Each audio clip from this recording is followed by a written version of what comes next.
বিশ্বাস করুন এটা কোনো দামি মিষ্টি নয়, এটা হচ্ছে সাবুদানা দিয়ে তৈরি করে নেওয়া মজাদার রসমালাই। আর আজকে আমি আপনাদের সাথে এটা বানিয়ে দেখাবো মাত্র 3-4টা উপকরণে।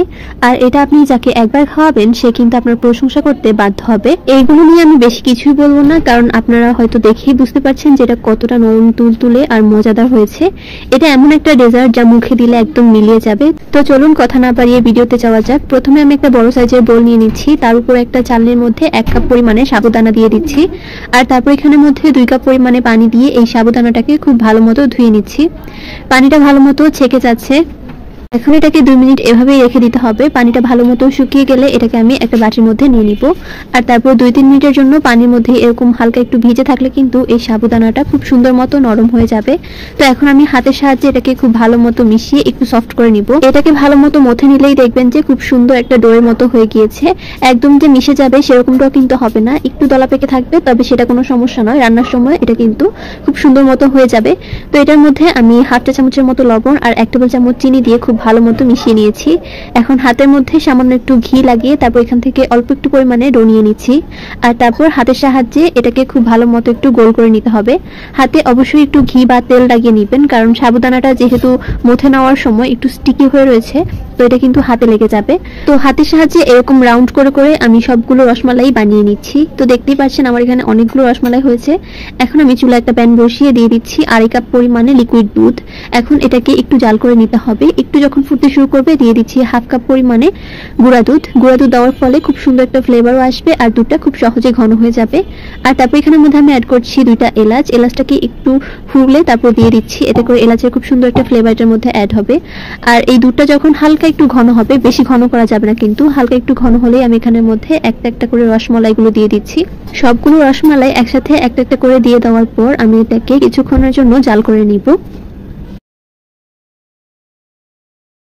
প্রথম পর্যায়ে কিন্তু এগুলো ডুবে থাকবে। যখন এগুলোকে নাড়তে থাকবো বা এগুলোকে সিদ্ধ করতে থাকবো, এগুলো কিন্তু খুব সুন্দর সফট হয়ে উপরে ভেসে উঠবে। তো আমি চুলার আঁচ মিডিয়াম টু লো রেখে এগুলোকে জাল করছিলাম। দেখতেই পাচ্ছেন এগুলো কিন্তু আস্তে আস্তে ভেসে উঠছে। এই পর্যায়ে কিন্তু আমরা এখানের মধ্যে চিনি অ্যাড করব। তবে আমি এখানের মধ্যে চিনির পরিবর্তে অ্যাড করেছি কনডেন্স মিল্ক। আপনারা চাইলে চিনিও অ্যাড করতে পারেন। তো এখানে 1/2 কাপ পরিমাণে কনডেন্স মিল্ক অ্যাড করে দিচ্ছি। এতে করে গুঁড়া দুধের মতো একটা ফ্লেভার আসবে, একটা মালাই ভাইব দিবে। তো এটাই কিন্তু খেতে খুবই মজার হয়ে থাকে। হাতের কাছে না থাকলে আপনারা স্কিপ করতে পারেন। তো এখন আমি সবকিছুকে খুব ভালো মতো মিশিয়ে কিছুক্ষণের জন্য জাল করে নিব। দেখবেন যখন একদম স্বচ্ছ কালার চলে এসেছে তখনই কিন্তু চুলাটা অফ করে দিতে হবে। আর যেহেতু সাবুদানা দিয়ে তৈরি, তো এগুলো কিন্তু ভেঙে যাওয়া বা ফেটে যাওয়ার কোনো চান্সই থাকবে না। খুব সুন্দর পারফেক্টলি কিন্তু এগুলো রেডি হয়ে যায়। তো এখন এগুলোকে আমি একটা প্লেটের মধ্যে সার্ভ করে নিচ্ছি। সবগুলো রসমালাই দিয়ে দেওয়ার পর উপর দিয়ে আমি কিছুটা পরিমাণে মালাই দিয়ে দিচ্ছি। আর তারপর এখানের মধ্যে উপর দিয়ে কিছুটা পরিমাণে কাঠবাদাম আর পেস্তা বাদাম দিয়ে ডেকোরেশন করে নিচ্ছি। দেখতেই পাচ্ছেন কতটা লোভনীয় হয়েছে এই ডেজার্টটি। দেখতেই তো অনেক বেশি লোভনীয় লাগছে, আর খেতে তো আরো বেশি মজার ছিল। খুবই সুন্দর মালাই একটা ফ্লেভার আসে আর এটা মুখে দিলে একদম মিলিয়ে যায়। আপনারাও চাইলে কিন্তু এটা ট্রাই করতে পারেন। আপনাদের সাথে আমি খুবই সহজে সাবুদানা দিয়ে পুডিংয়ের রেসিপি শেয়ার করব। এটা অনেক বেশি ইউনিক একটা ডেজার্ট। তো চলুন কথা না বাড়িয়ে ভিডিওতে যাওয়া যাক। তো প্রথমে পুডিং বানানোর জন্য আমি ক্যারামেলটা বানিয়ে নিব।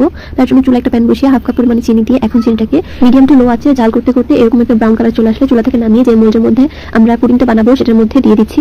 আর এখন একটা বড় সাইজের বোলের মধ্যে নিয়ে নিচ্ছি রুম টেম্পারেচারে থাকা 4টা ডিম। এখন এই ডিমের সাথে দিয়ে দিব 1/4 কাপ পরিমাণে চিনি। মিষ্টিটা বাড়িয়ে কমিয়ে অ্যাড করতে পারেন। সাথে দিয়ে দিচ্ছি সামান্য একটু ভ্যানিলা এসেন্স, এতে করে ডিমের কাঁচা গন্ধটা আর থাকবে না। তো এখন সবকিছুকে খুব ভালো মতো হুইস্কের সাহায্যে মিশিয়ে নিচ্ছি। খুব ভালো মতো মিশাতে মিশাতে যখন এরকম সাদা ফ্যান উঠতে শুরু করবে তখন এখানের মধ্যে দিয়ে দিতে হবে 2 কাপ পরিমাণে লিকুইড দুধ। দুধটা আগে থেকে জাল করে নেওয়া। তো এখন দুধের সাথেও সবকিছুকে খুব ভালো মতো মিশিয়ে নিতে হবে। এরপর এখানে আমি 1 চিমটি মতো লবণ ইউজ করেছি। তো এখন চুলায় একটা প্যান বসিয়ে 1 কাপ পরিমাণে পানির মধ্যে দিয়ে দিচ্ছি 1/2 কাপ পরিমাণে সাবুদানা। এখন এই সাবুটাকে খুব ভালো মতো সিদ্ধ করে নিতে হবে। সাবুটা সিদ্ধ হতে এখানে 5 থেকে 6 মিনিটের মতো লেগেছে, তবে অনেকের কম বা বেশি লাগতে পারে। তো এখন সিদ্ধ হয়ে গেলে এটাকে আমি একটা চালের মধ্যে ছেঁকে নিচ্ছি। একদম ভালো মতো সিদ্ধ করে নিতে হবে। তারপর এটাকে খুব ভালো মতো একটু ধুয়ে এখন আমরা ডিমের মিক্সারের মধ্যে দিয়ে দিব। দিয়ে দেওয়ার পর খুব ভালো মতো এটাকে মিশিয়ে নিতে হবে। একদম ভালো মতো মিশাবেন যাতে করে কোনো রকমের দলা পেকে না থাকে। তারপর এটাকে আমি যে মোল্ডের মধ্যে ক্যারামেল সেট করেছি সেটার মধ্যে ঢেলে দিব। আর তারপর উপরে ফয়েল পেপার দিয়ে ভালো মতো সিল করে দিচ্ছি। এখন চুলায় একটা প্যান বসিয়ে দিব। আর তারপর এখানের মধ্যে দিয়ে দিচ্ছি 2 কাপ পরিমাণে পানি। সাথে একটা স্ট্যান্ড বসিয়ে দিব। এরপর আমি পুডিংয়ের বাটিটা বসিয়ে দিচ্ছি। এখন ঢাকনাটা লাগিয়ে এটাকে 20 মিনিটের জন্য জাল করতে হবে। 20 মিনিট পর দেখতেই পাচ্ছেন পানিটা কিন্তু অনেকটাই শুকিয়ে গিয়েছে। আর এখন আমি এটাকে চেক করে দেখবো যে পুডিংটা আসলে হয়েছে কিনা। তো ফয়েল পেপারটা সরানোর পর একটা কাঠি দিয়ে চেক করছি। কাঠিটা ঢোকানোর পরে দেখুন একদম ফ্রেশ এসেছে।